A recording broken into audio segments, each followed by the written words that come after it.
Saya punya di rumah koleksi beberapa kitab yang dianggap suci oleh kepercayaan lain. Demi Allah saya katakan, sampai hari ini selalu ada penyesuaian. Koreksi. Versi tahun sekian, berubah dengan versi tahun sekian. Rubah lagi versi tahun sekian. Ustadz ini tidak langsung mengatakan Alkitab itu banyak perubahan. Padahal maksudnya itu adalah Alkitab.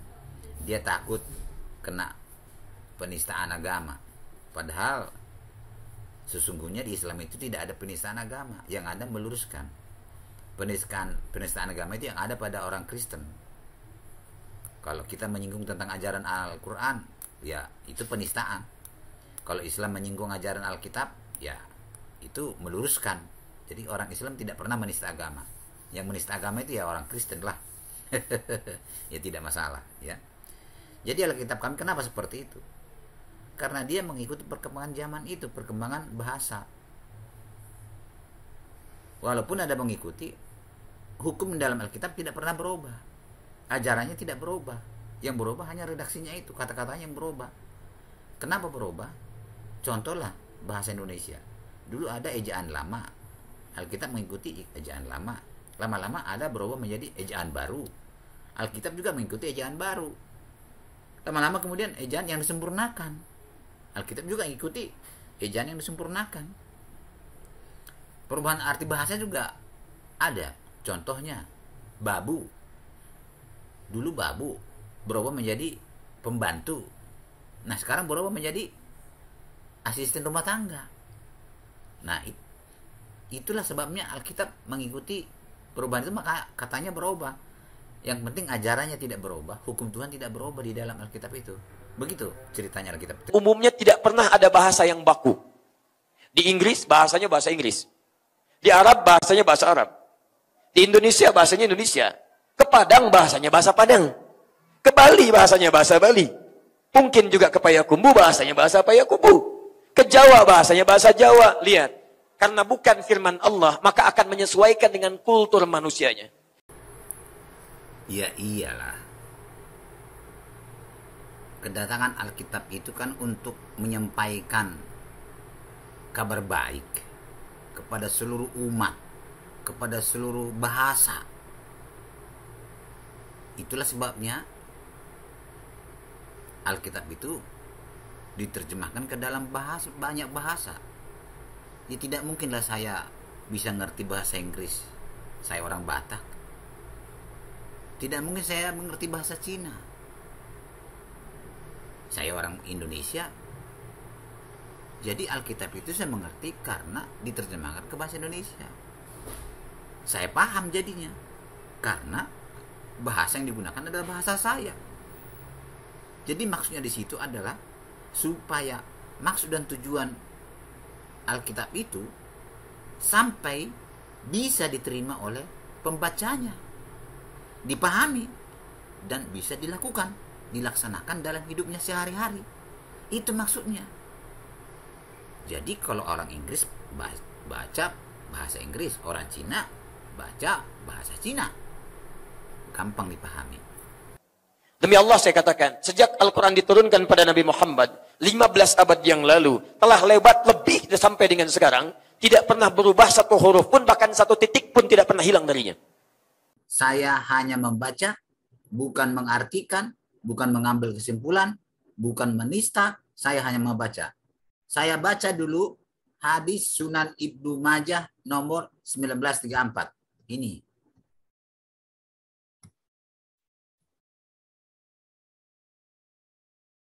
Sunan Ibnu Majah 1934. Ini Ibnu Majah, ini bahasa Arabnya. Ini bahasa Indonesianya. Dan saya baca dalam ini tulisan besar. Telah menceritakan kepada kami Abu Salamah Yahya bin Khalaf berkata, telah menceritakan kepada kami Abdul Ala dan Muhammad bin Ishaq dari Abdullah bin Abu Bakar, dari Amrah, dari Aisyah. Dalam jalur lain disebutkan, telah menceritakan kepada kami Abdurrahman Ibnul Qasim dari bapaknya dari Aisyah. Ia berkata, telah turun ayat berkenan hukum rajam dan ayat persusuan orang yang telah dewasa itu sebanyak 10 kali. lembaran ayat itu ada di bawah kasurku. Ketika Rasulullah wafat, kami tersibukkan dengan jasad beliau hingga burung-burung masuk dan memakannya. Ayat ini dimakan burung. Saya tidak tahu apakah sempat dicatat di dalam kitab Al-Quran, saya tidak tahu. Yang penting ada ayat dimakan burung.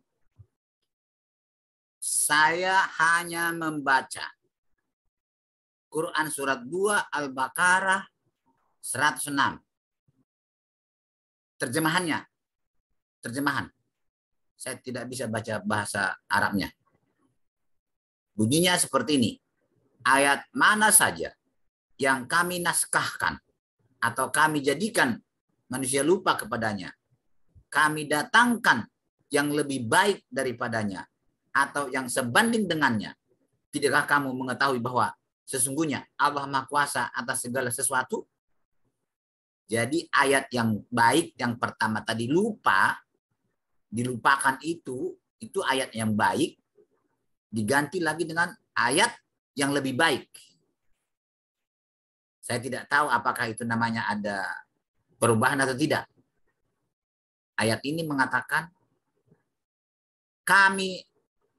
ayat mana saja yang kami nasakan atau kami jadikan lupa kepadanya, kami datangkan yang lebih baik daripadanya atau yang sebanding dengannya. Jadi itu bunyi ayat ini. Kita baca, saya hanya baca ya. Ada lagi ini kita baca. Quran didustakan. Al-Baqarah, surat 85 Al-Buruj ayat 19. Sungguh orang-orang kafir selalu mendustakan. Orang kafir mendustakan ayat 20. Padahal Allah mengepung mereka dari belakang mereka. Ayat 21. Bahkan yang didustakan mereka itu ialah Al-Quran yang mulia, yang tersimpan dalam Lauh Mahfuz. Jadi walaupun jauh di sana, masih bisa didustakan oleh orang kafir yang di Lauh Mahfuz. Kita buka hadis Sahih Bukhari 4604. 4604. Nah, ini dia. Sahih Bukhari 4604. Bunyinya seperti ini. Saya perbesar di Word ya, ini terlalu kecil. Saya perbesar di Word supaya bisa baca. Ini. Telah menceritakan kepada kami Musa, telah menceritakan kepada kami Ibrahim, telah menceritakan kepada kami Ibnu Syihab bahwasanya Anas bin Malik telah menceritakan kepadanya bahwasanya Huzaifah bin Al-Mani datang kepada Utsman setelah sebelumnya memerangi Al-Syam, yakni pada saat penaklukan Armenia dan Azerbaijan bersama penduduk Irak. Dan ternyata perselisihan mereka dalam qiraah mengejutkan Huzaifah. Maka Huzaifah pun berkata kepada Utsman, rangkullah umat ini sebelum mereka berselisih tentang Al-Quran, sebagaimana perselisihan yang telah terjadi pada kaum Yahudi dan Nasrani. Akhirnya Utsman mengirim surat kepada Hafsah yang berisikan, tolong kirimkanlah lembaran Al-Quran kepada kami, agar kami dapat segera menyalinnya. Jadi Utsman meminta ke Hafsah supaya dikirim lembaran Al-Quran supaya disalinnya ke dalam lembaran yang lain. Dari satu lembaran disalin ke lembaran yang lain. Lalu kami akan segera mengembalikannya kepada Anda. Maka Hafsah pun mengirimkannya kepada Utsman. Lalu Utsman memerintahkan kepada Zaid bin Tasbit, Abdullah bin Jubair, Said bin Al-As, dan Abdul bin Al-Hats bin Hisam. Sehingga mereka pun menyalinnya ke dalam lembaran suhuf yang lain.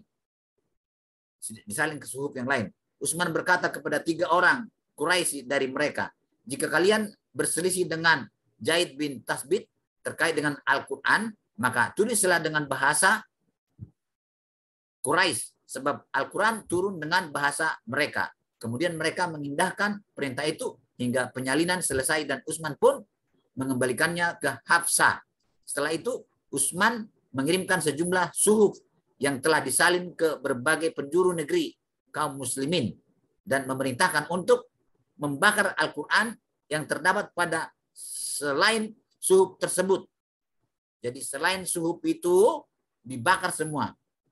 Ibnu Sa'id berkata, Haris bin Zaid telah mengabarkan kepadaku bahwa ia mendengar Zaid bin Tasbit berkata, kami kehilangan satu ayat dari surat Al-Hajab. Kami kehilangan satu ayat Al-Hajab saat menyalinnya. Yang sungguh aku dengar langsung dari Rasulullah saat beliau membacanya. Jadi ada ketinggalan, ada yang hilang. Nah, ini.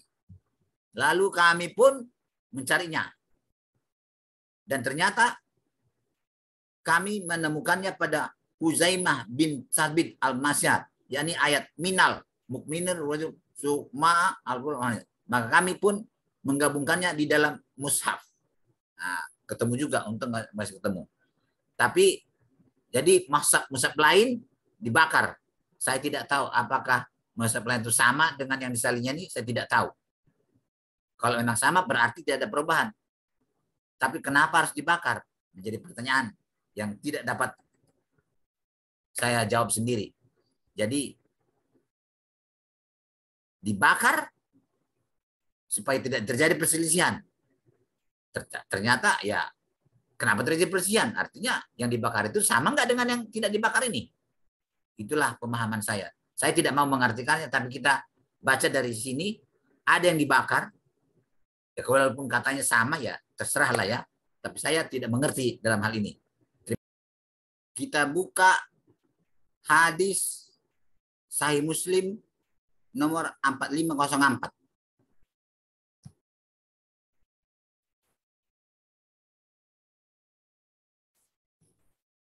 Hadis Sahih Muslim 4504.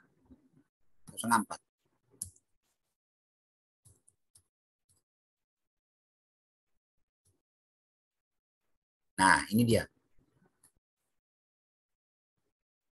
Terlalu kecil, maka kita baca di Word yang seperbesar. Ini terlalu besar ini.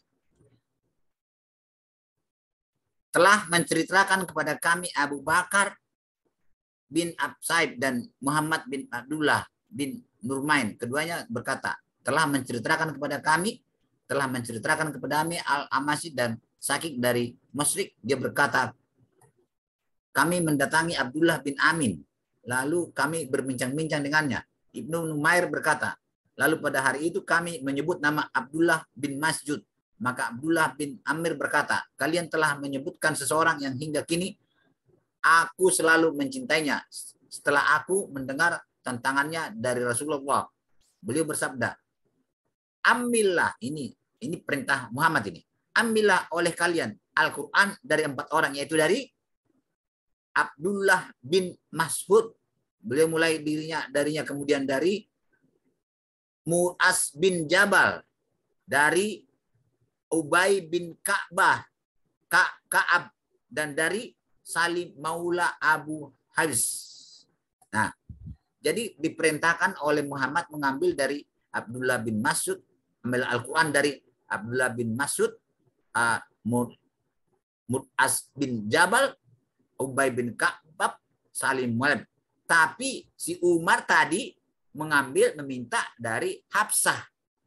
Saya tidak tahu apakah Quran yang di tangan mereka berempat ini ikut dibakar atau tidak. Saya hanya bertanya-tanya dalam hati saya. Tadi katanya bakarlah semua Quran selain mazhab yang saya telah kirimkan ini. Saya tidak tahu apakah ini termasuk atau tidak disebutkan. Sedangkan yang diperintahkan untuk diambil Quran dari sini, dari 4 ini, dari Abdullah bin Mas'ud, dari Mu'az bin Jabal, dari Ubay bin Ka'ab, Salim Maula Abu Hafsah. Padahal diambil Al-Qurannya dari si Hafsah. Dari si Hafsah tadi. Saya tidak mengerti ini. Terima kasih. Beli handphone. Ada tulisan Jepangnya, Cinanya, kanjinya. Beli kulkas ada tulisannya. Ada buku, ada tulisan seperti ini. Dibaca nggak? Tidak. Kenapa? Nggak ngerti. Bacaan biasa, nggak ngerti, nggak akan dibaca. Al-Quran gak ngerti, masih dibaca. Iya, benar.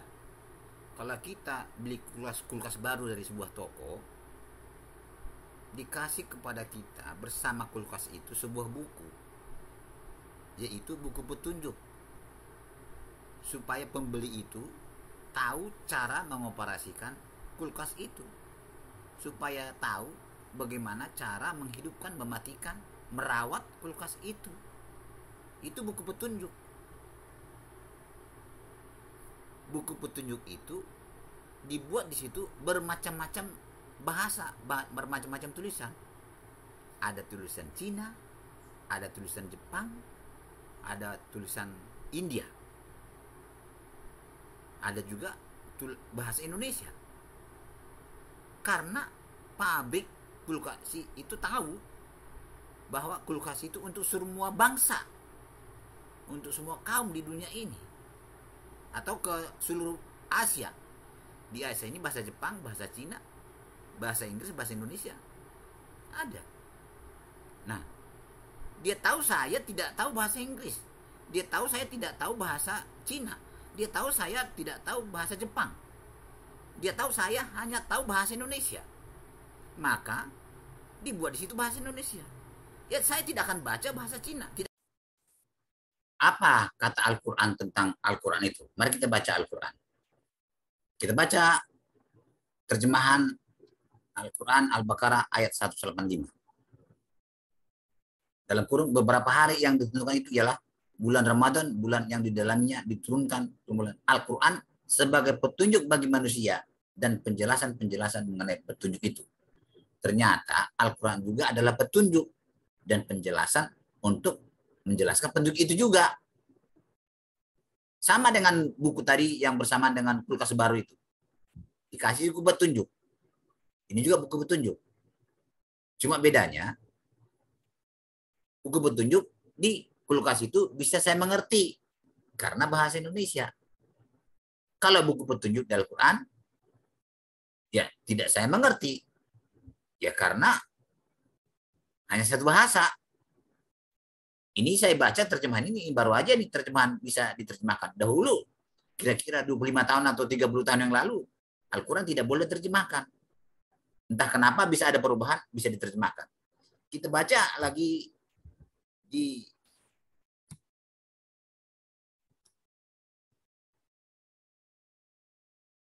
Ibrahim 52. Al-Quran ialah penjelasan yang sempurna bagi manusia. Jadi padahal manusia bukan satu bahasa, banyak bahasa.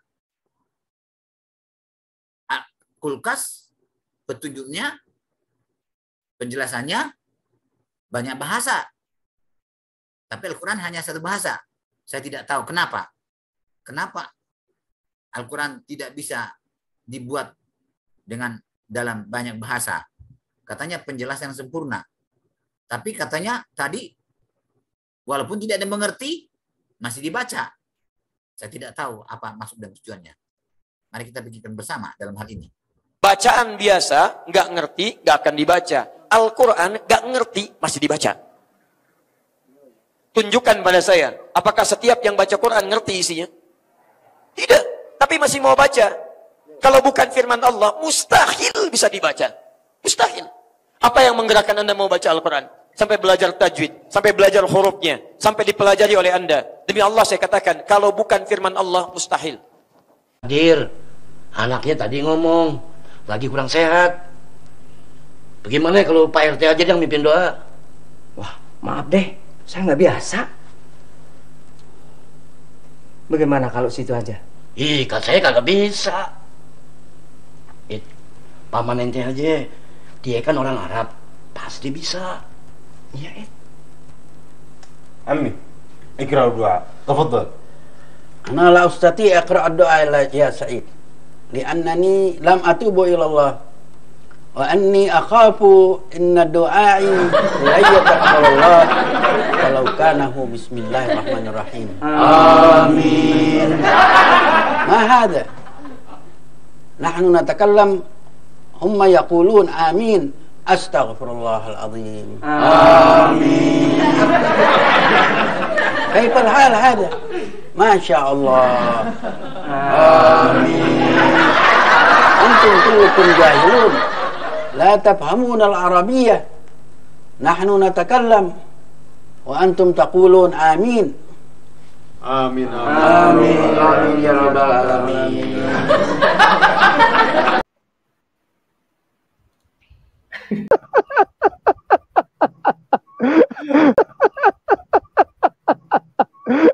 Maaf ya, jangan marah.